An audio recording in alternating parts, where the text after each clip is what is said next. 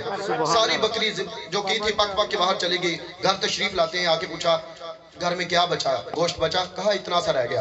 رسول پاک صلی اللہ علیہ وسلم فرمایا نہیں، جو ہم نے لوگوں کو کھلایا وہ وہاں جا کے رہ گیا جہاں باپ بیٹے کی نہیں پوچھے گا، یہ چلا گیا وہ رہ گیا۔ تو خدا را اپنی منتھلی آمدنی میں سے، اپنے پیسوں میں سے وہاں کچھ نہ کچھ جمع کرواتے رہیں، جہاں بڑی ضرورت ہوگی، ایک ایک نیکی کی ضرورت پڑے گی، جو ہم اللہ کے لیے کام کریں گے، جو اللہ کے لیے ہم پیسہ خرچ کریں گے، وہ وہاں جا کر جمع ہو جاتا ہے، رہ جاتا ہے۔ اللہ تعالی ہمیں عمل کی توفیق عطا فرمائے، آمین۔